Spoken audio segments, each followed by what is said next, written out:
أعوذ بالله من الشيطان الرجيم بسم الله الرحمن الرحيم السلام عليكم ورحمة الله وبركاته سبحان الله وبحمده عدد خلقه ورضا نفسه وزنة عرشه ومداد كلماته أشهد أن لا إله إلا الله وأشهد أن محمدا عبده ورسوله اللهم صل وسلم على سيدنا محمد عبدك ورسولك النبي الأمي وعلى آله وصحبه وبارك وسلم كلما ذكرك الذاكرون وغفل عن ذكرك الغافلون ورضي الله تبارك وتعالى عن ساداتنا أصحاب سيدنا رسول الله أجمعين أما بعد.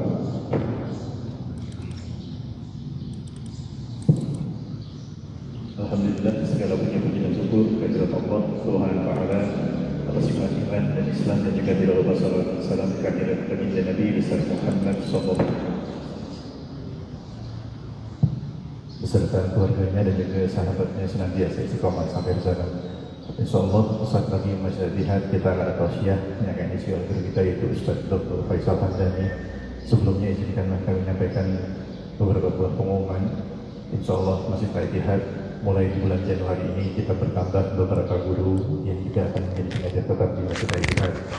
Yang pertama adalah Ustaz Dr. Arwazi Hasim, insyaallah akan mengajar rutin setiap hari Ahad pada salat maghrib di pekan kedua. Insyaallah besok maghrib akan dimulai. Lalu dilanjutkan insyaallah selanjutnya oleh guru kita juga yaitu Syekh Ahmad Mustafa bin Syahab yang juga insyaallah akan dilaksanakan setiap hari Sabtu pada salat maghrib di pekan ketiga insyaallah pekan depan. Lalu juga dilanjutkan insyaallah di pekan kelima hari Sabtu pada salat subuh insyaallah akan diisi oleh guru kita juga yaitu Al-Fadhil Profesor Dr. Said Agil Husin Al-Munawwar. Baik, selanjutnya kepada Ustaz Fadil Maskur.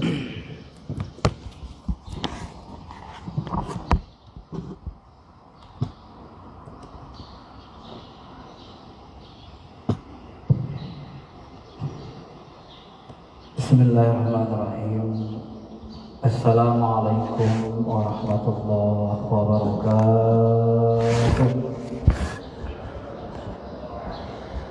Alhamdulillahirabbil alamin wal aqibatu lil muttaqin wa la udwana illa 'alal zalimin. Allahumma shalli ala sayyidina habibina syafi'ina wa maulana Muhammadin wa ala alihi wa sahbihi ajma'in amma ba'd. Bapak Ibu yang dirahmati Allah Subhanahu wa taala, sebelum kita mulai, mari kita membaca Fatihah. Berwasilah dengan umul Quran ini, mudah-mudahan Allah Subhanahu wa taala membukakan hijab-hijab hati kita, diterangi cahayanya dengan nurnya. Allahumma ja'al fi qalbina nura wa fi sam'ina nura wa fi basarina nura wa fi lahmina nura wa fi kulli jasadina nura. Dan mudah-mudahan kita terus dibantu Allah untuk mentaatinya sampai akhir hayat kita, sehingga kita nanti bisa berkumpul bersama Nabi, para sahabat, guru-guru kita yang soleh, keluarga kita yang soleh dan solehah. Al-Fatihah. A'udzu billahi minasyaitonir rajim. Bismillahirrahmanirrahim.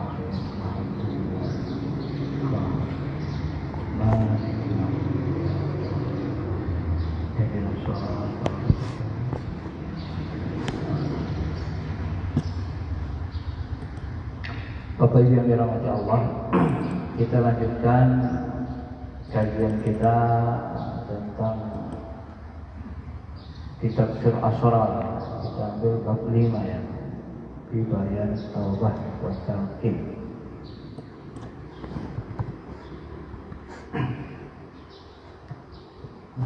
Bapak Ibu yang dirahmati Allah Subhanahu wa taala, Syekh Abdul Jilani mengatakan i'lam anna al-muratib al-madhkurah la tahsilu illa bit-taubah an-nasuh wa bit-talqin min ahlihi kama qala Allah Ta'ala wa alzamahum kalimatat taqwa.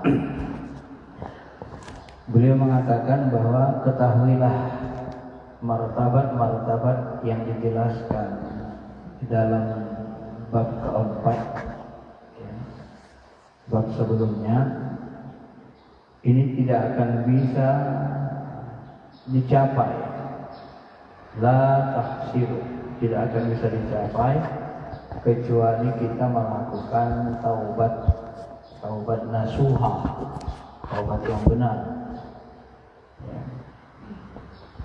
Taubat yang sebenar-benarnya, kemudian wabit talqin, dan menerima talqin dari ulama ahlinya, sebagaimana Allah katakan, dan Allah mewajibkan kepada mereka tetap taat menjalankan kalimat taqwa. Wa alzamahum kalimat taqwa. Surah Al-Fat ayat 47, 48. Surah Al-Fat surah 48 ayat 26 maksudnya. Yang dimaksud dengan kalimat taqwa di situ kata beliau adalah kalimat La ilaha illallah. Jadi kalimat takwa dalam ayat itu dimaksudkan adalah kalimat La ilaha illallah. Kalimat takwa ini, kalimat talqin ini, La ilaha illallah ini dalam bahasa lainnya disebut talqin. Ini harus diambil, ya, dengan syarat kata beliau bisyarti akhadahu min qalbi, harus diambil kalimat itu dari ulama-ulama yang qalbu mereka taqiyun, qalbu mereka adalah qalbu orang-orang yang bertakwa, ya, mimma siwallah, dan mereka hati mereka itu bersih dari selain Allah. La kullu kalimatan tasma'u min afwahil ammah. Tidak sama kalimat-kalimat la ilaha illallah itu kalau diambil dari orang biasa. Jadi bukan sekedar kalimat la ilaha illallah yang diambil dari mulut orang awam, afwahil ammah. Bukan diambil dari orang-orang biasa. Karena kalau diambil kalimat ini, talqin ini dari orang biasa, sementara mereka sendiri hatinya belum hidup, belum bertakwa, belum penuh dengan zikrullah, maka kalimat itu tidak akan bermanfaat, ya. Meskipun lafaznya sama, kata beliau, wa in kana lafzi wahid walakinnal ma'na mutawafaut. Walaupun lafaznya wahid sama, tetapi maknanya, isinya, bobotnya itu tidak sama. Tidak bisa disamakan.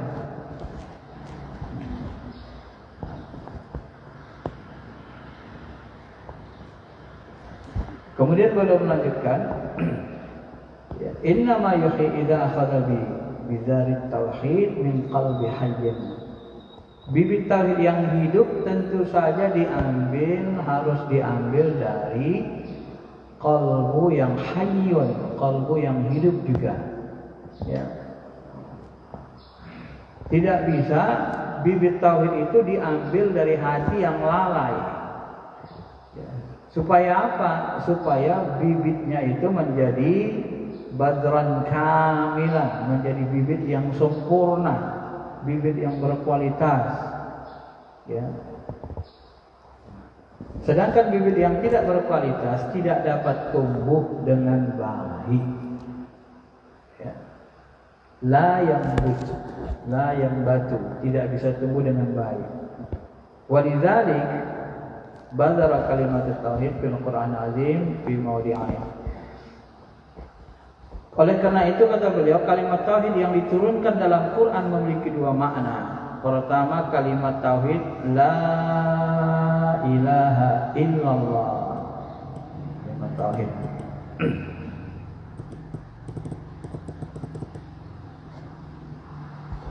Kalimat tauhid la ilaha illallah yang memiliki makna lahir saja. Ini yang pertama. Ahaduma muqarrab biqauli zahir. Jadi perkataan secara zahir yang memakna zahir saja, la ilaha illallah. Ini yang pertama adalah kalimat tauhid untuk orang awam. Fahada fi haqqil awam, kata beliau. Ini yang kalimat tauhid yang memiliki makna lahir. Nah, yang kedua kata beliau, maqrunun bil ilmil haqiqi. Apabila kalimat tauhid itu ya disertai dengan ilmu hakikat, disertai dengan hidupnya hati, maka kata beliau sebagaimana Allah katakan, fa'lam annahu la ilaha illallah wastaghfir li dzambika walil mu'minina wal mu'minat. Surah Muhammad ayat 19. Beliau mengatakan fahadzal talqin bisababi nuzul hadil ayat li ajli talqin lil khawas. Nah, adapun talqin, kalimat talqin ini, kalimat tauhid yang kedua ini ya, ini kata beliau khusus untuk orang-orang khawas, lebih khusus lagi ya. Ayat ini kata beliau asbabun nuzul ayat ini adalah adanya talqin zikir untuk orang khusus yang ingin sampai usul kepada Allah Subhanahu wa taala. Sebagaimana dijelaskan oleh pengarang kitab Bustan Asy-Syariah, Syariah, beliau mengatakan orang yang pertama kali menginginkan jalan terdekat kepada Allah, terunggul tetapi termudah melalui Nabi sallallahu alaihi wasallam adalah Ali bin Abi Thalib. Ali bin Abi Thalib radhiyallahu anhu. Maka datanglah ya, waktu itu Ali bin Abi Thalib minta ditalqin oleh Rasul. Rasul tidak langsung menjawab, menunggu turun wahyu. Pantajirun Nabi sallallahu alaihi wasallam. Nabi menunggu. Panazala Jibril, maka datanglah Jibril alaihissalam. Kemudian walaqqana hadhil kalimah salasa marrah. Barulah ditalqin Imam Ali dengan kalimat ini, la ilaha illallah. Jadi Imam Ali termasuk salah satu sahabat yang langsung ditalqin Nabi ketika minta bimbingan. Waktu itu Jibril langsung datang kepada Nabi ya, untuk mengajarkan talqin ini. Dan talqin ini pertama kali diucapkan salah sama roh 3 kali. Selanjutnya Nabi SAW mengucapkan seperti ini yang diucapkan Jibril, kemudian bertalqinlah Imam Ali, lalu mendatangi para sahabat dan bertalqinlah sahabat secara berjamaah. Summa ja'a ila ashabi falaqqanahum jami'a, maka ditalqinlah seluruh sahabat yang hadir, la ilaha illallah. Jadi kalau sahabat itu Pak enak, langsung Rasul yang mentalqin mereka, mensyahadatkan mereka. Kalau kita ini kan yang mensyahadatkan kita gak jelas.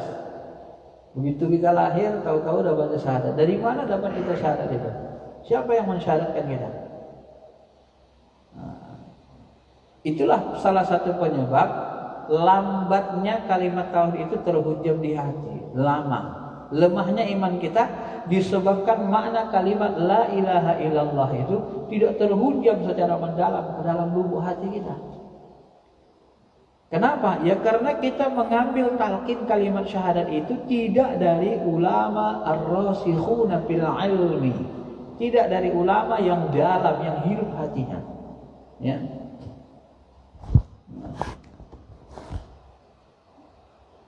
Maka disinilah nanti kalau kita pahami Syekh Abdul Qadir Jilani itu sangat menganjurkan sekali kita memiliki mursyid yang hati mereka sudah senantiasa ingat kepada Allah. Itu talqin yang kedua tadi. Yang hati mereka sudah terpaut kepada Allah, yang tidak lagi menginginkan kecuali selain Allah. Itu tingkat wali kan. Ambillah talqin dari situ, kalimat la ilaha illallah itu dari mereka. Itulah yang disebut dengan istilah lain namanya bai'at. Nah, maka di zaman Nabi sahabat itu bai'at itu diwajibkan. Kalau nggak bai'at dianggap matinya nanti mati jahiliyah atau mati dalam keadaan jahili Nasrani. Dalam hadis sahih begitu. Hanya saja sekarang ini Nabi sudah tak ada. Siapa yang menggantikannya? Ya ulama lah. Ulama'u warasatul anbiya. Ulama itu pewaris Nabi.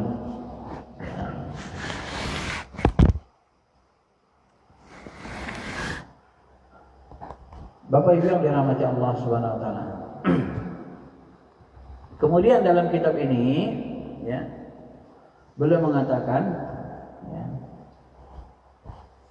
setelah sahabat-sahabat ditalqin, maka Rasulullah SAW waktu itu juga bersabda, raja'na minal jihadil asghar ila jihadil akbar. Sebenarnya ini asbabun nuzulnya berkaitan perang Badar ya. Tapi di sini beliau ungkapkan, kita telah kembali dari perang kecil menuju perang besar, yaitu perang melawan hawa nafsu, jihad dan nafs. Nah, talqin ini salah satu senjata kita untuk memerangi hawa nafsu. Itu maknanya. Dalam hadis lain Nabi SAW mengatakan, musuhmu yang paling utama adalah sebenarnya nafs. Ya. Yang paling berat, qahar a'da fi wujudika minan nafs. Ya. Nafs apa yang paling berat? Yang paling berat untuk kita tata, kita tunjukkan adalah yaitu ya, nafs ammarah, nafs lawamah. Disebutkan beliau,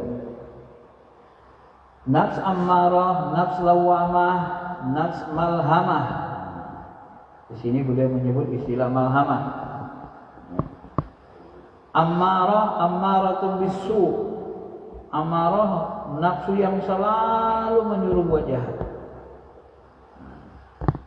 Lawamah, lawamah ini nafsu yang labil, mencela dirinya sendiri, suka buat jahat, sholat juga, jahat juga, ya.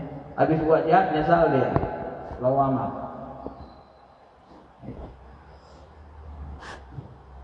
Fatataharus min akhlaqin zamimah al-bahimiyah. Nah, nafsu inilah yang mau diperangi, mau disucikan, mau dibersihkan, mau dilumpuhkan. Setelah dia lumpuh, maka bersihlah dirimu dari sifat-sifat bahimiyah. Ya. Muncullah sifat-sifat malaikat, hilang sifat-sifat kebinatangan yang tercela. Apa sifat kebinatangan yang tercela kata beliau? Ya, seperti ziyadatul akal wasyarab wan naum. Suka makan aja kerjanya. Ini sifat binatang, makan nggak berhenti makan, minum juga, tidur aja, malas. Jadi kalau ada orang kita masih suka makan buahnya, nggak berhenti, tidur, rajin tidur, dikit-dikit tidur, nah ini sifat bahimiyah. Ya. Kemudian bercanda berlebihan, wallahu wasyabi'iyah. Ya. Kemudian allahu, berbuat sia-sia, canda berlebihan termasuk. Ya. Kemudian setelah itu, setelah kita talqin, tobat nasuha, diharapkan hati kita bersih itu, kemudian ya, sifat binatang kita bersih juga. Kemudian yang kedua, bersih juga diri kita dari sifat sab'iyah, sifat binatang buas. Ya. Apa sifat binatang buas? Kalau ngodok, dikit-dikit marah. Semua masalah mau dimarahi. Ya. Ada masalah kecil, marah. Masalah besar, apa lagi? Naik mobil, macet. Ini goblok banget orang depan ini, nggak mau cepet. Ya. Padahal di depan lampu merah, emang macet. Diklekson sama dia. Begitu maju, kencang, sudah kencang, kemudian dia lihat yang lain juga kencang, mau tersenggol sedikit, marah lagi, air lagi. Nggak jelas ini yang mau ngemudi ini, mau belok kanan atau belok kiri, semua dimarahi. Ya. Lampu merahnya juga dimarahi. Jadi lampu merahnya lama banget. Gua mau cepat, padahal lampu merahnya sudah standar ya kan. Semua dimarahi. Ini sifat binatang buas. Ya. Ini yang mau dihancurkan, dilululantakkan dalam diri kita. Maka jihad yang paling besar itu sebenarnya yaitu tadi jihad bin nafs, jihad melawan, menundukkan nafs kita, jiwa kita. Karena di dalam nafs kita, jiwa ini tercampur sifat kebinatang, binatang buas, hawa nafsu. Fa'alhamaha fujuraha wa taqwaha wa nafsi wa ma sawaha, jiwa dan penyempurnaannya. Ya. Jadi tarikat itu membersihkan jiwa kita dari sifat kebinatang supaya mencapai nanti nafsul mutmainnah. Kemudian apa lagi? Kemudian beliau mengatakan lagi sifat-sifat kasabiyah ini wasyatam, ya. Suka marah, suka mencaci, dikit-dikit mencaci, salah dikit mencaci, memaki. Nah, ini juga sifat binatang buas. Kemudian wadar, suka mukul, ringan sekali tangannya, ya. Wal qahar, suka memaksa orang. Enggak boleh enggak tercapai, apa maunya harus dicapai, harus terjadi. Kalau enggak dia marah berat, ya. Wa idza tatahharat minha, kata beliau, juga dibersihkan dari sifat-sifat setan. Wa idza tatahharat minha faqad tatahhara minal asal az-dzunub.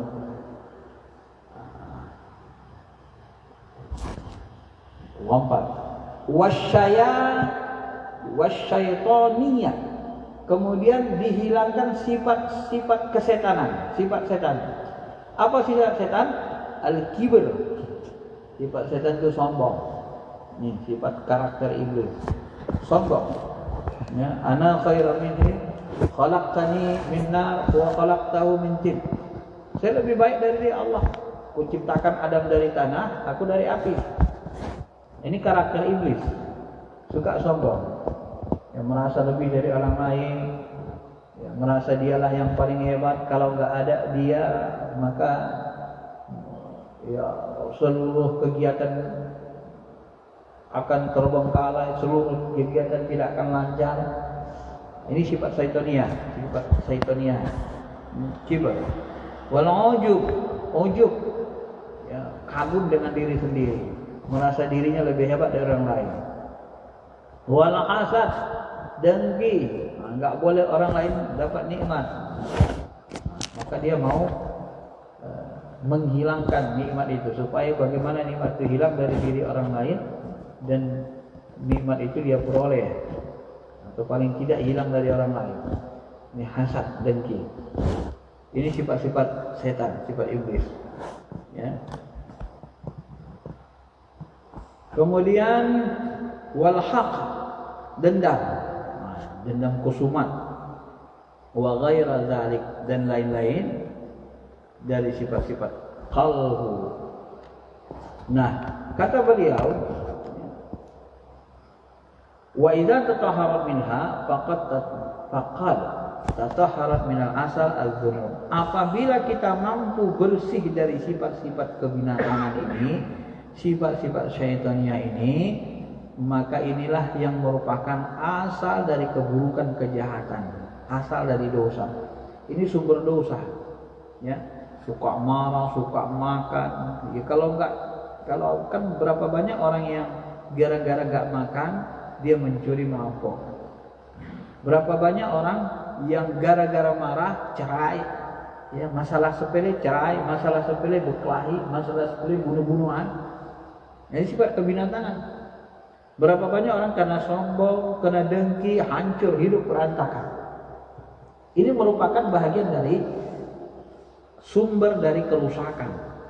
Nah, apabila kita telah membersihkan diri dengan talqin, dengan taubat tadi, bersih hati kita dari sifat ini, maka jadilah fa'anta minal mutatahhirin wat tawwabin.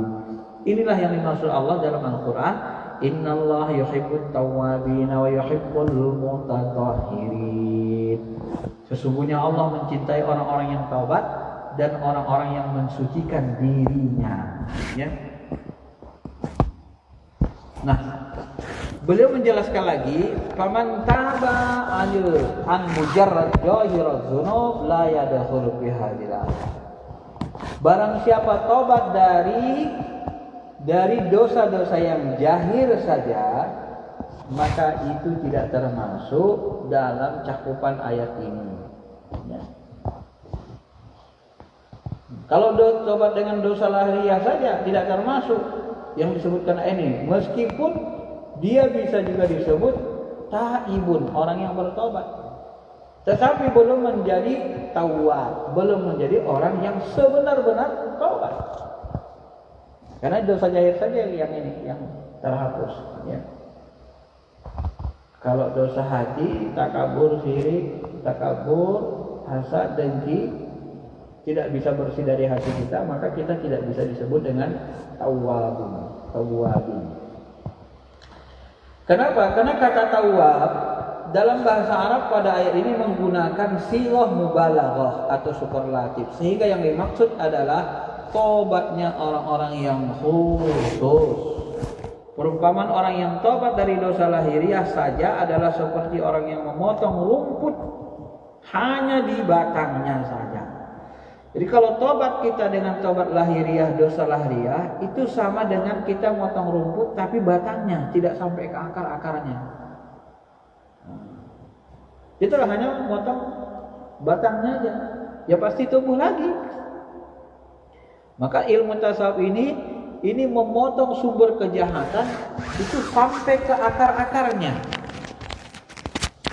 Tidak hanya batangnya, harus sampai ke akar-akarnya. Ya. Sebab kalau akarnya tidak dipotong, sifat watak kebinatangan itu muncul lagi. Bapak Ibu, jiwa kita tidak, nafs kita tidak bisa mutmainnah. Kalau sifat kebinatangan, sifat syaitaniyah kita itu muncul lagi, masih ada akarnya di dalam hati kita, maka jiwa kita tetap tidak bisa tenang. Karena yang ingin kita gapai dari ilmu tasawuf ini adalah nafsu mutmainnah, ya. Maka dari itulah jalan yang paling pertama itu, yang utama adalah talqin dan tobat nasuha. Itu kata beliau. Ma'asyiral muslimin, Bapak Ibu yang dirahmati Allah Subhanahu wa taala. Berbeda dengan orang yang bertobat sungguh-sungguh dari dosa akhlak-akhlak yang buruk, ia seperti orang yang mencabut rumput hingga ke akar-akarnya, maka dapat dipastikan ia tidak akan tumbuh lagi. Kalaupun ada, itu termasuk kasus yang langka. Satu-satunya yang bisa merubah akhlak dengan sebaik-baiknya adalah ilmu rohani yang mencabut akar-akar kejahatan itu. Dan salah satu teknisnya adalah apabila hati kita sudah tertuju hanya kepada Allah, maka rasa marah hilang, sifat binatang hilang. Kuncinya di situ. Ya. Maka memang harus dihidupkan dulu hati itu, supaya hati itu terpaut terus kepada Allah Subhanahu wa taala. Sebab kalau perhatian pandangan kita kepada selain Allah, itulah muncul nanti. Kenapa kita dengki? Karena perhatian kita ke makhluk. Ya kan? Wah, dia dapat ini. Coba perhatian kita ke Allah. Ya Allah, Engkau berikan dia nikmat yang banyak. Alhamdulillah. Berikan aku tambahan nikmat yang banyak, yang berkah. Semoga nikmat yang Kau berikan kepada dia bisa membuat taat. Dengki enggak ada. Kenapa? Karena kita memandang dengan pandangan Allah. Hati kita terpaut ke Allahnya, tidak ke bendanya.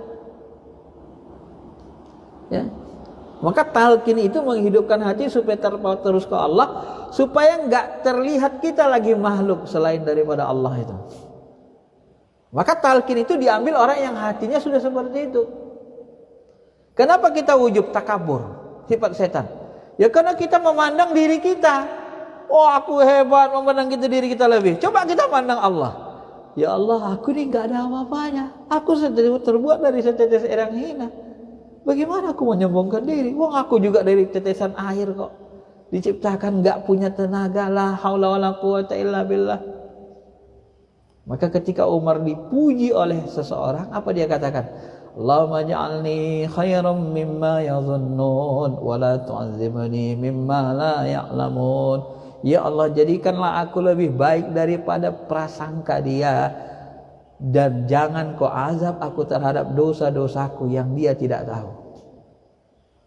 Karena dia merasa tidak layak dipuji. Kenapa dia begitu? Karena hatinya terpaut ke Allah, hatinya memandang ke Allah. Ya.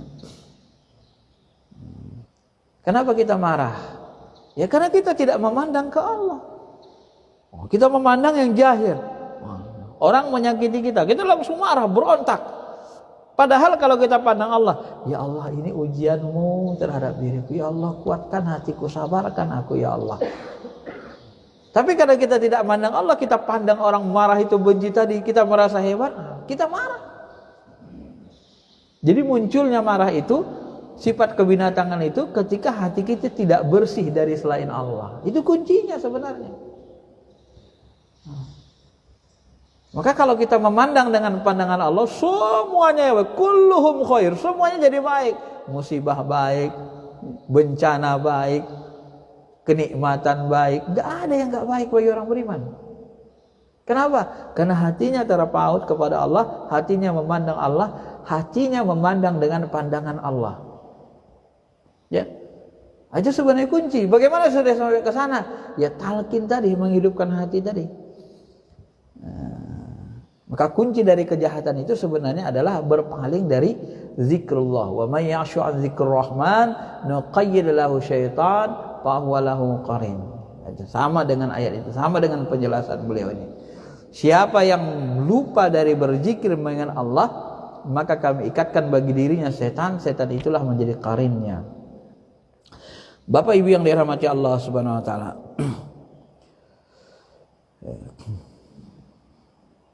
Kemudian beliau melanjutkan lagi,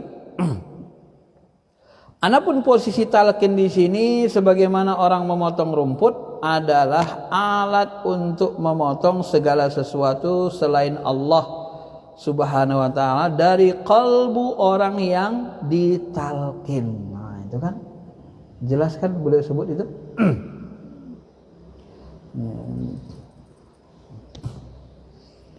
Jadi beliau mengatakan segala sesuatu selain dari Allah dari kalbu orang yang ditalqin.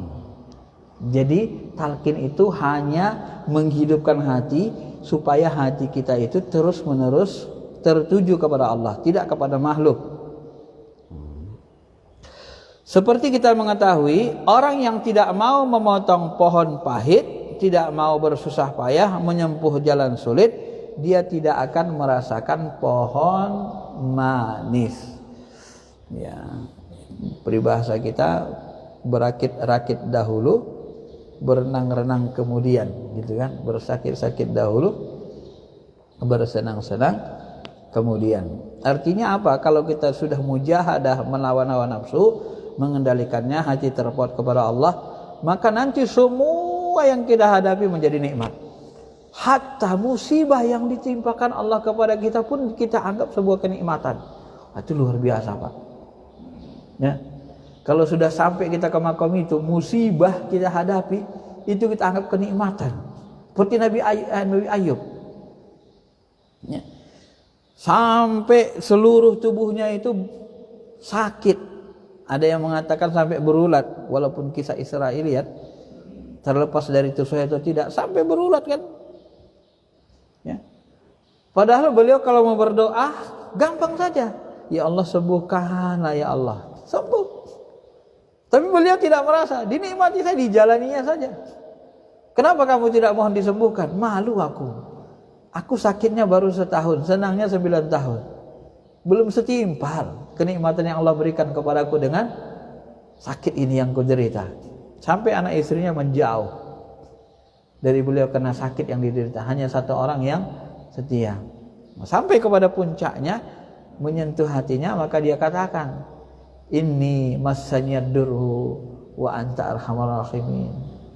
Ya, jadi bahasa Nabi itu bahasa halus sekali. Ya Allah, aku ditimpa kesulitan, ditimpa penyakit. Engkaulah Tuhan yang pengasih penyayang. Nah, coba, hanya nyindir Tuhan aja doanya, kan? Halus sekali bahasa hatinya kan. Kalau kita kan vulgar aja, ya Allah sembuhkanlah aku. To the point aja. Nabi Ayub Inni massaniyad durru. Ya Allah, sesungguhnya aku ditimpa penyakit. Sesungguhnya Engkaulah Tuhanku yang Maha Pengasih dan Penyayang. Wa anta arhamar rahimin. Nah, kayak minta nyindir ya, gitu ya, nyindir aja bahasanya. Bahasa sindiran aja. Nah, enggak to the point dia, enggak vulgar bahasanya. Itu bahasa qalbu, bahasa orang-orang yang sudah ma'rifat. Bahasa orang yang sudah kenal Allah. Nah, inilah tingkat manusia kan, tingkat para nabi. Bapak Ibu yang dirahmati Allah Subhanahu wa taala.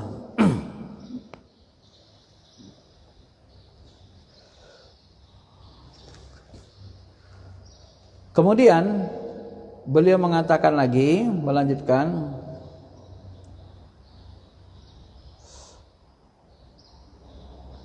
tobat juga pada dasarnya terbagi menjadi dua macam. Ya. Tobat juga terjadi ada dua macam, kata beliau. Taubatu ala nau'aini. Taubatul 'am wa taubatul khas. Tobatnya orang umum, orang kebanyakan, dan tobatnya orang khusus. Apa yang dimaksud tobat orang awam? Ayyarji'a minal ma'asiyati ila ta'ah wa minaz zamimati ilal hamidah wa minal jahim ilal jannah. Yaitu orang yang kembali taat sesudah melakukan maksiat. Ya. Berhentinya seseorang dari berbuat dosa, kembali kepada taat. Berhenti dari sifat tercela, kemudian melakukan sifat terpuji. Berhenti menuju jalan neraka jahim, kembali kepada jalan menuju jannah, surga. Ya. Berhenti dari mengikuti keinginan jasad, ya, kembali melatih diri dengan zikir dan melakukan perjalanan ubudiyah, beribadah, wajuhdu wasa'i al-qawi. Ya. Kemudian melakukan zikir, mujahadah, bersungguh-sungguh, berusaha, bertakwa dengan sekuat tenaga menuju Allah Subhanahu wa taala. Ini tobat secara umum orang awam. Nah, yang begini aja kata beliau masih tingkat awam tobatnya kan.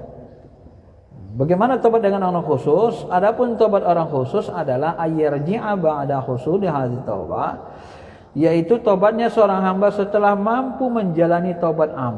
Nah, dimulai dengan tobat am tadi, yaitu tobat dengan meninggalkan amal-amal baik kepada amal-amal tingkat ma'rifah. Ini tingkat tinggi nih.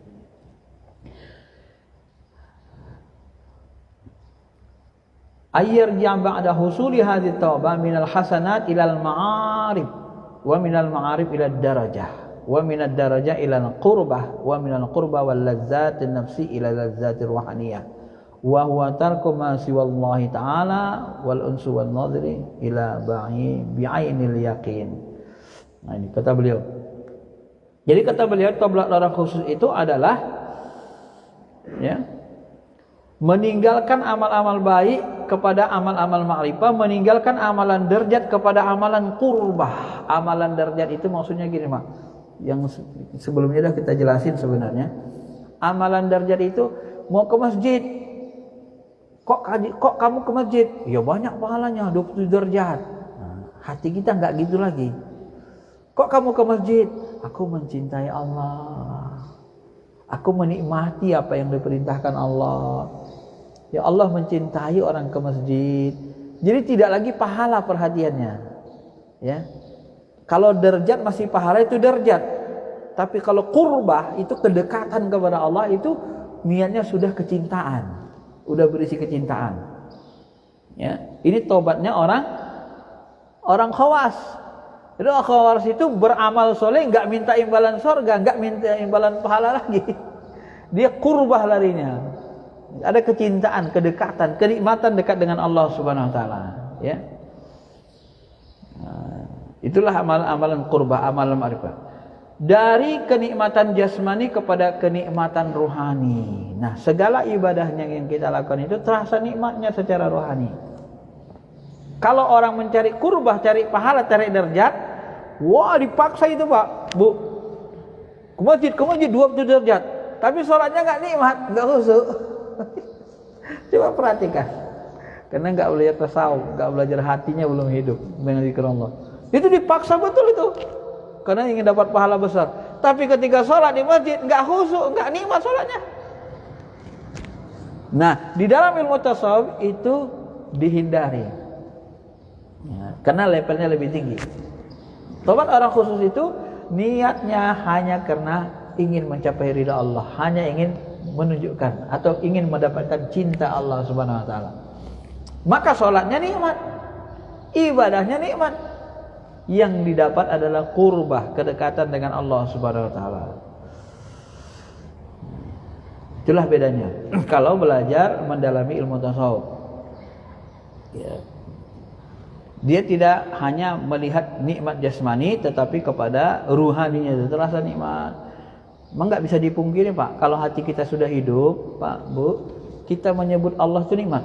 La ilaha illallah, la ilaha illallah, nikmat sekali.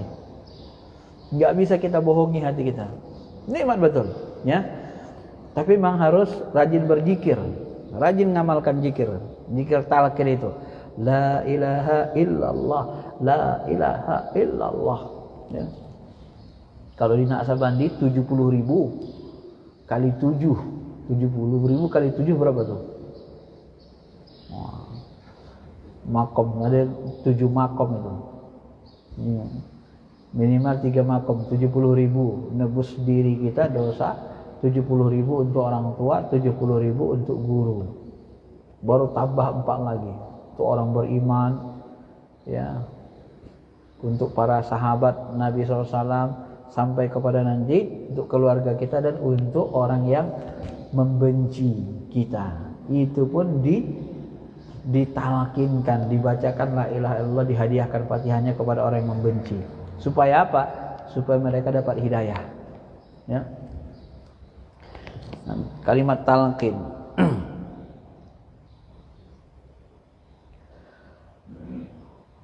Inti dari taubat ini, kata beliau, adalah fokus meninggalkan segala sesuatu selain Allah. Fokus agar bisa bermesra-mesraan ya unsiyah dengan Allah dan melihat Allah dengan ainul yakin, dengan pandangan yakin, dengan ainul basirah, dengan pandangan ruh. Nah, ini taubatnya Pak. Tarku ma siwallah ta'ala. Unus itu bahasa lainnya kerinduan yang sangat, meninggalkan segala sesuatu selain dari Allah. Ini kuncinya. Jadi belajar ilmu tasawuf ini, kita berbuat itu pandangannya Allah saja. Kita melihat segala sesuatu itu mandangnya dari pandangan Allah saja. Ya. Jadi selesai semua. Karena semua masalah ini berawal dari lupa dari zikrullah, lupa dari memandang dengan pandangan Allah. Kalau kita kena musibah, emang musibah itu kata Allah apa? Musibah itu apa kata Allah? Wa ma asabakum min musibatin illa biidznillah. Musibah itu tidak bisa menimpa kamu kecuali dengan izin Allah. Musibah itu apa?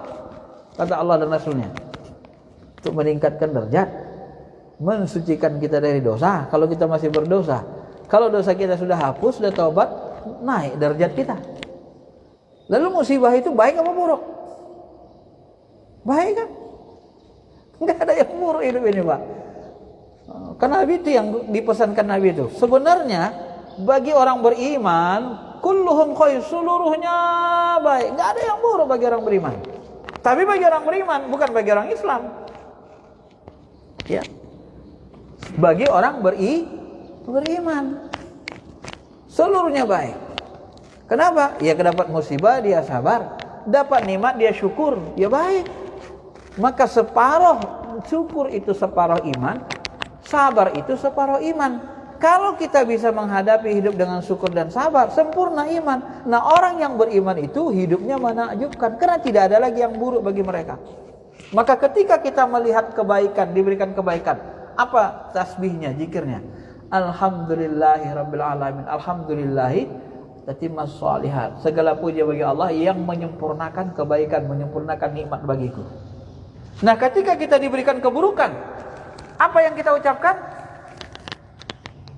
Alhamdulillahi ala kulli hal.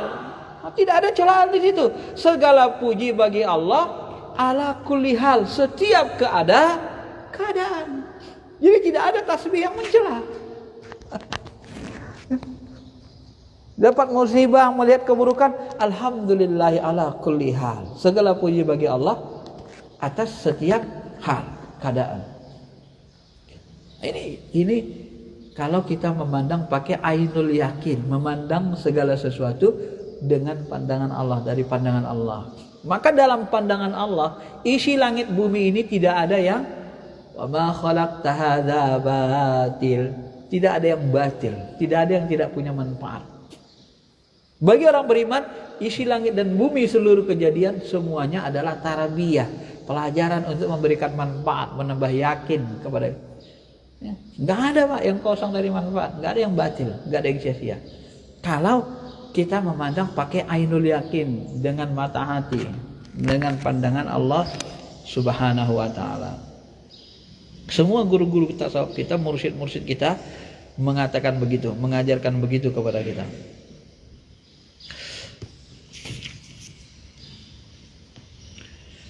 Kemudian berlanjutkan lagi, semua hal yang ditinggalkan tadi adalah kasbul wujud, amalan-amalan jasmani. Sedangkan bagi orang yang ingin sampai wusul kepada Allah, kasbul wujud adalah termasuk dosa. Sehingga disebutkan dalam hadis kursi, keberadaanmu itu adalah dosa yang tidak bisa dibandingkan dengan dosa apapun. Wah, ini tinggi Pak pemahamannya kan? Ya, wa haula'il madzuqurati min kasbil wujud wa kasbil wujud dzambun kama qila ya wujuduka dzambun la yuqais bihi dzambun akhar. Apa maksudnya itu? Kira-kira gini. Keberadaan kita itu dosa. Ketika kita merasa diri kita ada, muncul ego, keakuan kita, itu dosa. Ketika kita merasa berbuat baik itu karena diri kita, bagi orang khusus itu dosa. Kenapa? Kita mengakui kebaikan itu dari diri kita.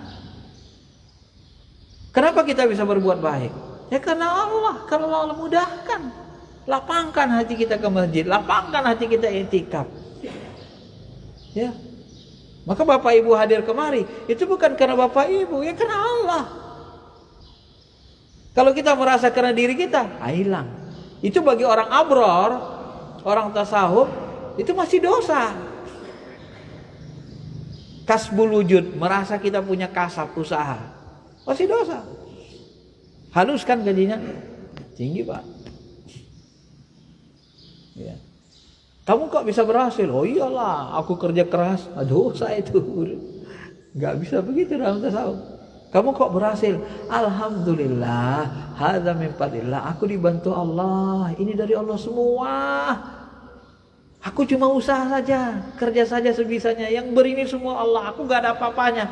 Kadang juga gagal. Ini diberi Allah begini, dilebihkan rezeki. Beda kan?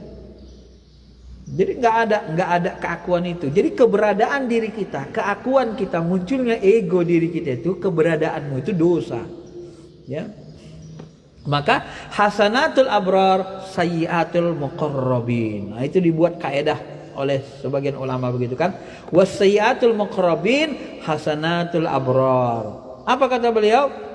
Ya. Segala kebaikan manusia di kelas abrar itu adalah keburukan di kelas muqarrabin, orang-orang yang dekat dengan Allah. Itu tadi. Ya.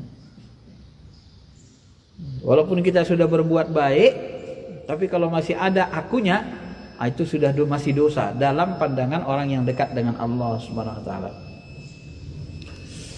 Maka Nabi Muhammad SAW sendiri istighfarnya 100 kali dalam sehari. Mohon ampunlah engkau Muhammad ya atas dosamu, kata Allah Subhanahu wa taala. Yang dimaksud dengan dosamu pada ayat di atas adalah dosa karena keberadaanmu. Taubat di tingkat inilah yang disebut inabah, kembali. Karena hakikat inabah adalah kembali dari selain Allah kepada Allah dan meniti tangga al-qurbah menuju alam terakhir, alam lahud, untuk melihat zat Allah Subhanahu wa ta'ala. Jadi Nabi Muhammad SAW pun istighfar setiap hari 100 kali. Wastaghfir li dzambik, surah Muhammad ayat 19. Mohon ampunlah engkau Muhammad terhadap dosa-dosamu. Maksudnya apa? Dosa keberadaannya. Dosa keberadaannya ya, ketika kita merasi diri kita ada ya. Maka hakikat sebenarnya itu la ilaha illallah, tidak ada yang maujud kecuali Allah. Berbuat baik kita tapi merasa kita yang buat baik, itu juga dosa bagi orang-orang yang dekat kepada Allah Subhanahu wa taala. Kemudian sedikit lagi, sesungguhnya Allah Subhanahu wa taala mempunyai hamba-hamba yang jasadnya di bumi tetapi kalbunya di arasy Allah Subhanahu wa taala. Ini ya. Ini sabda Nabi, innallaha ibadan abadanuhum fid dunya wa qulubuhum tahtal arasy. Ruhani mereka selalu bersama Allah, munajat. Ini para nabi, para rasul, para wali. Ya jasad mereka memang di bumi, tapi kalbu mereka, ruh mereka, hati mereka senantiasa bersama Allah, di arasnya Allah, memandang Allah. Adapun melihat Allah di dunia tidak akan berhasil. Yang dapat dilihat di dunia adalah sifat-sifatnya dari cermin kalbu. Ya. Adapun melihat zatnya di dunia tidak bisa berhasil, kata beliau. Yang bisa dilihat adalah sifat-sifat Allah. Kalbu manusia akan melihat pantulan jamalullah, keindahan Allah dari cermin kalbunya, hatinya. Sebagaimana ungkapan pengarang Al-Mirsyad, semua hati laksana bunga yang sedang berkembang, semua jiwa seperti barisan burung yang terbebas. Bapak Ibu yang dirahmati Allah Subhanahu wa taala, musyahadah seperti ini digambarkan oleh Umar bin Khattab tidak dapat dicapai kecuali melalui talqin dari seorang syekh, dari seorang ulama, dari seorang wali Allah yang sudah wusul sampai kepada Allah Subhanahu wa taala dan dia diterima. Juga termasuk dari as-siddiq, as-sabiqin, orang-orang yang mereka ditempatkan Allah di bumi untuk menyempurnakan orang-orang yang masih kurang, naqisin, dengan perintah Allah melalui Nabi SAW. Dikit lagi, adapun para wali diutus Allah kepada orang-orang khawas, bukan untuk orang awam. Sedangkan Nabi SAW diutus kepada orang awam sekaligus orang khawas dengan membawa syariat sendiri. Sedangkan para wali diutus untuk orang khusus tetapi tidak membawa syariat sendiri, sehingga ia tidak bisa menjalankan tugasnya kecuali dengan mengamalkan syariat yang dibawa Nabi sallallahu alaihi wasallam. Kalau ada wali mengaku membawa syariat sendiri, maka kufurlah dia. Paham itu, Pak? Ya. Jadi wali-wali Allah itu, ini Pak, salah satu rahasianya. Kalau Bapak sudah enak, sudah ingin mendalami ilmu tasawuf, dijumpakan Allah dengan mursyid, dengan seorang wali, itu pertanda Bapak Ibu adalah sudah masuk dalam golongan orang khusus. Kenapa? Karena wali-wali Allah itu hanya diutus kepada orang-orang khusus dari orang-orang awam. Paham? Bapak Ibu sudah masuk dari orang khusus kalau sudah mau mendalami ilmu tasawuf. Maka yang dalami tasawuf ini gak banyak. Yakin gak banyak, gak seperti orang kebanyakan. Masjid-masjid besar aja yang mengkaji tasawuf, praktisi tasawuf gak banyak gurunya. Kenapa? Karena orang yang sudah tertarik hatinya untuk mengenal zat Allah, mendalami mengenal Allah secara lebih rinci dengan mata hati, dengan ruh, dengan kalbunya, udah tertarik tajam ke sana, tertarik kuat, itu pertanda kita sudah, dan dijumpakan dengan wali-wali Allah, itu pertanda kita sudah termasuk golongan orang khusus. Kenapa? Karena para wali itu diutus untuk orang khusus, bukan untuk orang awam. Kalau para nabi diutus untuk orang awam dan orang khusus. Walaupun para wali diutus untuk orang khusus, tapi wali itu tidak membawa syariat baru. Dia hanya membantu membersihkan orang-orang yang masih kurang. Ya. Oke, saya kira itu saja penjelasan bab 5 tentang buku ini. Mudah-mudahan bisa dipahami. Kalau ada yang belum paham yang bertanya silakan.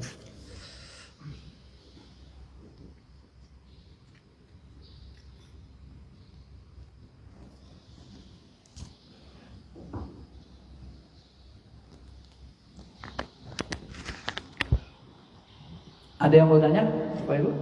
Atau sudah paham semua?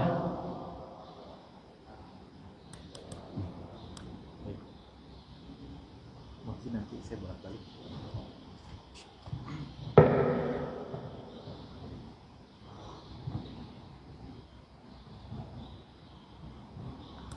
Assalamualaikum warahmatullahi wabarakatuh. Waalaikumsalam warahmatullahi wabarakatuh. Alhamdulillah pencerahan Pak Ustadz begitu mendalam.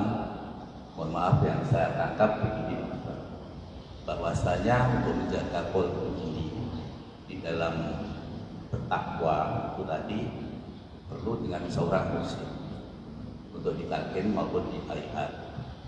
Kemudian bagaimana untuk menuju ke mursyid itu, bagaimana kami misalnya saya, siapakah mursyid itu yang untuk bisa mentalkin dari kami misalnya. Terus kemudian yang kedua, apakah ini tadi Allah yang akan menunjukkan ataukah kita harus ikhtiar untuk mendapatkan seorang muslim?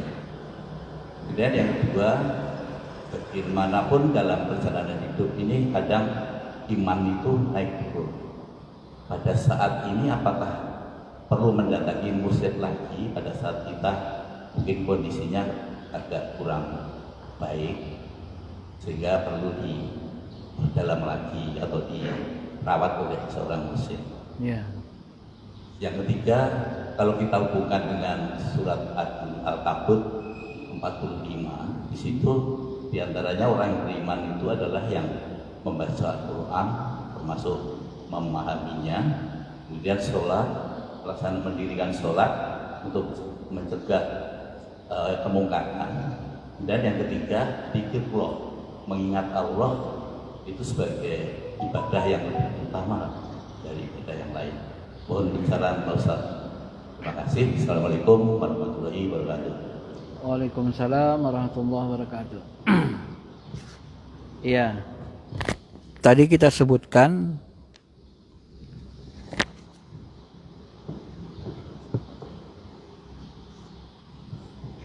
tadi sudah dijelaskan beliau Syekh Abdul Qadir Jilani, kalau dalam pandangan ahli qurbah, orang-orang yang dekat kepada Allah, ya, maka pertemuan kita kepada mursyid itu adalah bahagian dari petunjuk Allah. Artinya Allah yang menunjukin, Allah yang berikan karunia. Dalam ilmu syariat, ilmu asbab atau level abrar, orang-orang berbuat baik selalu dikaitkan dengan asbab. Apakah kita perlu ikhtiar? Iya. Emang level kita di sana. Makanya Imam Malik dengan Imam Syafi'i itu kan pernah dialog. Kata Imam Malik, ketika Imam Syafi'i bawa apel anggur, Imam Malik bersyukur.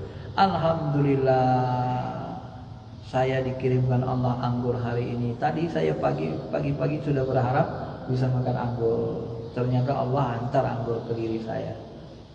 Datang Imam Syafi'i, alhamdulillah Syekh, tadi saya berusaha keluar dari rumah, bekerja cari uang, dapat uang, kemudian saya belikan anggur, katanya.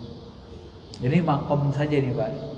Jadi Imam Syafi'i menggambarkan makom abrornya, yang Imam Malik tadi bahasanya menggambarkan makom kurbahnya, kedekatannya kepada Allah tadi. Jadi gitu. Apakah kita harus berusaha di tingkat amrod? Iya, harus berusaha ikhtiar.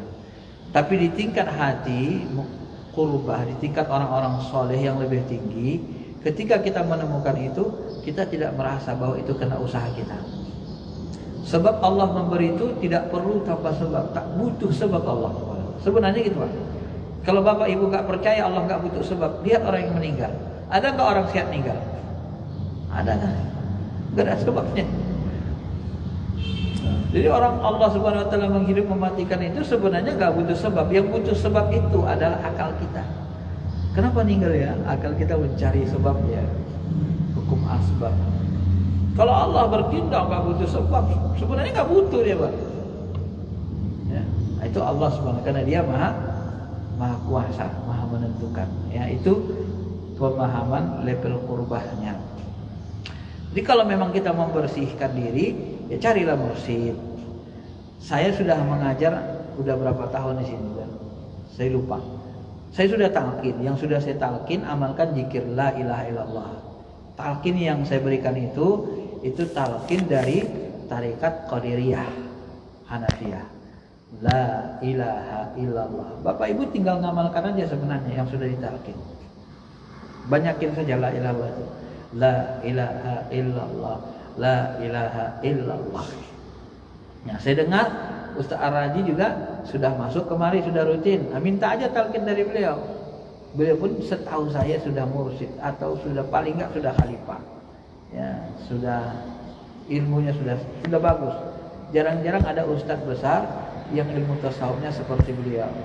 Bahkan sebagian mursyid kita kadang-kadang agak takut karena beliau menyampaikan yang tinggi-tinggi sangat vulgar gitu kan. Nah, ilmu yang sangat tinggi sangat vulgar. Di YouTube kalau di kajian khusus sebenarnya nggak masalah. Sebab Bapak Ibu yang dirahmati Allah, ilmu tasawuf ini kata ulama-ulama kita, mursyid, itu hampir merata ulama mursyid mengatakan hal yang sama. Ilmu tasawuf ini sebenarnya seperti emas. Nah, emas ini kalau diberikan orang yang ngerti harga emas, dia sangat-sangat menghargainya. Ya. Tapi kalau emas ini diberikan kepada diberikan kepada kambing, kepada kucing, adakah kambing kucing menghargai emas? Enggak berharga sama mereka, Pak. Maka memberikan ilmu tasawuf kepada orang yang tidak ahlinya sama seperti memberikan kalung emas kepada kambing dan kucing. Itu hampir merata ulama mursyid mengatakan begitu. Itu kaidah ilmu tasawuf ini. Ya, kenapa enggak berharga sama dia? Enggak adanya juga enggak berharga. Padahal kalau dijalaninya itu, diamalkannya aja benar. Apalagi di buku ini kan berharga sekali. Disebutkannya cara zikir kita, talqinnya, teknisnya, sampai kita nanti kalau Allah izin terkasap terpandang kita dengan tiplul ma'ani. Tiplul ma'ani itu wajah ruhani kita yang sebenarnya, diri sebenarnya diri. Nah, itu kan Nabi gak bongkar itu untuk semua orang. Itu masa Nabi ada sebenarnya ilmu seperti itu. Nah, itulah wali-wali Allah lah yang menjelaskannya, merincikannya kepada orang khusus lagi gitu. Makanya ilmu tarikat itu kenapa dia lebih eksklusif? Karena itu tadi. Karena tidak semua orang bisa menerima. Kenapa? Karena levelnya belum cukup waktunya. Kalau bahasa saya belum cukup umur untuk menerima ilmu ini gitu loh. Ya. Belum cukup umur atau belum cukup ilmunya. Kenapa belum cukup ilmunya? Karena dia masih memahami segala sesuatu dengan yang jahir, dengan akal. Belum masuk menyentuh qalbu yang paling dalam. Nanti kalau sudah masuk amalan-amalan ini ke qalbu yang paling dalam, baru ilmu tasawuf pelan-pelan mudah dia terima. Maka Ibnu Taimiyah awalnya nentang tasawuf. Jarakuhu makomali, udah di penjara bertahun-tahun, di penjara banyak munajat, nyentuh ke hati, akhirnya mendalami tasawuf. Akhir hidupnya memuji tasawuf. Begitu Pak.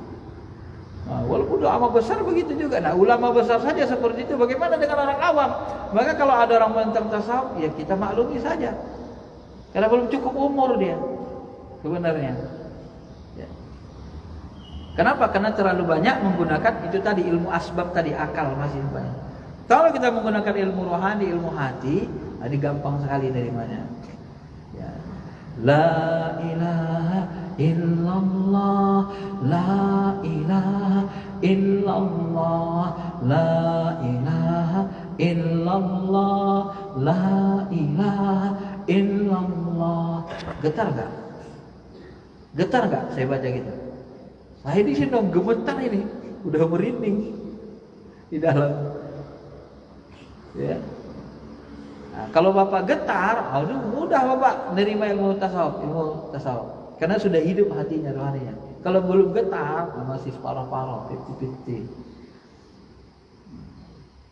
Ya, kalau zikir itu kalau diterusnya kita bisa meraung, menjerit kan, merindukan Allah itu tadi kan, merindukan memandang zat aslinya. Ya, karena kita masih terus dikasih tahu, dilihatkan hanya zat yang tidak berbentuk, tidak berupa, tidak berwarna, tapi bisa dirasakan keberadaannya. Wah, tertarik hati kita itu pada firman-Nya yang mengatakan, ya, kata Nabi yang mengatakan nanti Allah Subhanahu Wa Taala akan menunjukkan wajah aslinya, wajah zatnya, ya, dengan perbedaan pendapat lah ya. Allah itu bisa saja berbentuk bertahwil namanya, dalam bentuk yang dia sukai, bisa dia bentukkan. Itu buat kita terpana. Itu di akhirat nanti Allah tunjukkan menurut sebagian ulama. Kalau di dunia ini tak bisa, hanya pakai nur hati, melihat jamalnya, keindahannya, keindahan nurnya. Ya. Maka silakan Bapak ikutin saja, cari mursyid yang kalau Bapak kemarin sudah bayat dengan saya, teruskan zikir Allah. Boleh nanti dibayar dengan Ustaz Ar-Raji dan lain-lain yang mereka bertarikat gitu ya, bertarikat. Dan yang bisa membayar itu sudah minimal tingkat khalifah. Ya, kalau dalam tarikat khalifah yang bisa, yang enggak semuanya dibolehkan. Kalau masih murid baru-baru enggak boleh. Alhamdulillah saya memang sudah khalifah di 2 tarikat, Naqsabandiyah dengan Qadiriyah. Ya. Jadi saya sudah dapat izin membaiat. Kalau di Naqsabandiyah sudah dapat izin membawa zikir tawajuh. Ya, membawa zikir tawajuh itu kalau dalam tarikat ya bahasanya kira-kira ginilah. Ini kalau di dalam ilmu tarikat itu kita mau berzikir hadapkan hati ke Allah, nih ruhani Bapak Ibu ini kita satukan. Saya sambungkan ruhani saya kepada Bapak Ibu semua, seolah-olah ruhani kita ini nyatu, dan saya menghadapkan ruhani saya dan ruhani Bapak ke Allah semua. La ilaha illallah, la ilaha illallah. Ya Allah, ruhani kami ini bersaksi tidak ada Tuhan kecuali Engkau ya Allah. Ruhani kami bersaksi tidak ada Tuhan kecuali Engkau ya Allah. Tidak ada yang maujud sebenarnya kecuali Engkau ya Allah. Nah, begitu. Maka nanti kalau hati kita khusyuk, itu kehusukan yang dialami guru itu kita dapatkan gitu. Kalau nyatu hatinya. Tapi kalau hati Bapak masih ngelayang-ngelayang ke sana kemari, yang nggak ikut dalam lingkaran rohani itu, kira-kira begitu ya, lingkaran rasa itu, nggak nyambung rasanya. Ilmu rasa ini kira-kira gini Pak, sebenarnya gampang, cuman banyak orang nggak tahu karena tidak beramal, tidak mengamalkan.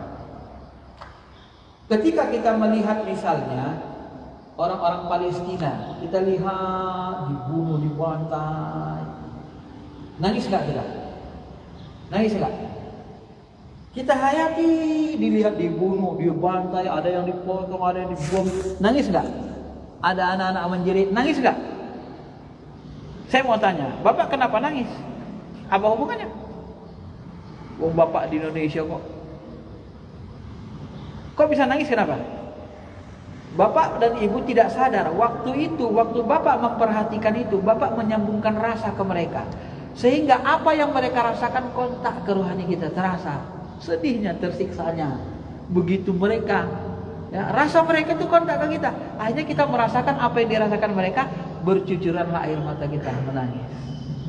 Itulah ilmu rohani, itulah ilmu rasa sebenarnya. Itulah ilmu tarikat, itulah ilmu rabitoh. Jadi ketika kita merabitoh dengan guru kita tadi, apa yang dirasakan guru kedekatannya ke Allah itu kita rasakan. Itu ilmu rahasianya sebenarnya. Banyak orang nggak ngerti. Ya, padahal kita amalkan tiap hari-hari, tapi kita nggak ngerti ilmunya gitu ya. Kita ngamalinnya tiap hari kan, padahal kita nggak ada hubungan kan. Oh dia yang merasa sakit kok, oh dia yang dibombardir kok, oh dia yang badannya kesakitan. Aku kan sehat di sini nggak ada hubungannya. Jauh banget lagi kan dari Indonesia ke Palestina. Tapi ruh itu dia tidak terbatas ruang dan waktu. Kecepatan ruh dan rasa nggak ada yang batasinya. Itulah yang membuat kita bisa dekat dengan Allah dengan Mi'raj tadi. Karena dia tidak terbatas ruang dan waktu. Itu Allah tuh kita bilang. Allah. Itu langsung itu Allah. Tapi nggak boleh tunjuk tangan. Kalau ditunjuk tangan dia bertempat. Tunjuk pakai mana hati. Itu Allah tuh. La ilaha illallah. La ilaha illallah. Itu Allah. Itu Allah. Tunjuknya pakai mata hati. Karena dia meliputi ruang dan waktu. Kalau kita sebut itu Allah, salah. Karena itu dalam ruang dan waktu. Tidak boleh tunjuk pakai tangan. Warifatnya begitu Pak. Ya. Ya, sekira gitulah Pak jawabannya ya. Cukup? Astagfirullah. Alhamdulillahirabbil alamin. Wassalatu wassalamu ala asyrafil anbiya wal mursalin wa ala alihi wa sahbihi ajma'in.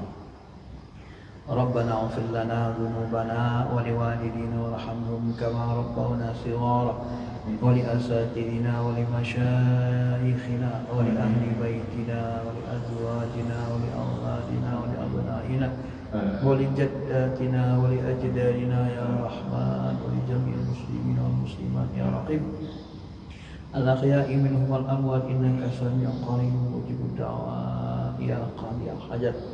Ya Allah ya Rahman ya Rahim ya Hayyu ya Qayyum. Wahai Allah yang menghidupkan dan mematikan, yang berdiri sendiri ya Allah yang Maha Kuat. Hidupkanlah hati kami ya Allah. Hidupkanlah hati kami dengan cahaya-Mu. Bukakan pintu mata hati kami. Hidupkan hati kami dengan cahaya-Mu ya Allah, sehingga hati kami senantiasa mengingat-Mu, berzikir kepada-Mu ya Allah. Jadikan hati kami hati yang khusyuk, yang tunduk kepada-Mu ya Rahman. Jangan jadikan hati kami ini hati yang lalai, yang berisi kesombongan. Bersihkan jiwa raga kami, jiwa kami ya Allah, dari sifat-sifat syaitaniah, sombong, iri, dengki, hasad. Bersihkan nafsu jiwa kami ya Allah dari sifat-sifat kebinatangan ya Allah, yang pemalas, yang selalu lupa kepadamu ya Allah, yang suka marah, yang suka membenci ya Allah. Bersihkan hati kami ya Allah, yang suka memakan-makan yang halal, makan berlebihan ya Allah. Mampukan kami ya Allah, berikan kami kemampuan untuk mengendalikan nafsu jiwa raga kami ya Allah, agar kami senantiasa tunduk patuh kepadamu ya Allah. Jadikanlah kami sebaik-baik hamba-Mu ya Allah. Berikanlah kami hal yang terbaik yang Kau berikan kepada orang-orang yang soleh ya Allah. Terima segala ibadah kami ya Allah. Sempurnakan iman kami, sempurnakan takwa kami, sempurnakan ihsan kami ya Allah. Sempurnakan ya Allah kesolehan kami. Jadikan kami orang yang mukhlis, mukhlasin, orang yang selalu ikhlas, yang hatinya hanya terpaut kepada-Mu ya Allah, yang berbuat dalam kehidupan ini hanya mengharapkan ridho cinta-Mu ya Allah. Berikan kami kebaikan dunia dan akhirat ya Rahman. Mudahkan urusan dunia kami, permudah kami mentaati-Mu, menjalankan taat kepada-Mu ya Allah. Takdirkan kami sebagai orang-orang yang beriman, bertakwa, dan takdirkan kami bahagian dari orang-orang yang mencintai-Mu ya Allah. Allahumma ja'alna minat tawwabin wa ja'alna minal mutatahhirin waj'alna min ibadikas sholihin waj'alna min ibadikal mu'minina haqqan waj'alna min ibadikal muttaqin waj'alna min awliyaika wa ahli ta'atika ya rabbal alamin. Rabbana atina fid dunya hasanah wa fil akhirati hasanah وقنا عذاب النار. صلى الله على خير خلقه نبينا محمد وعلى آله وصحبه أجمعين والحمد لله رب العالمين. Terima kasih. Assalamualaikum warahmatullahi wabarakatuh. Waalaikumsalam warahmatullahi wabarakatuh. Sallallahu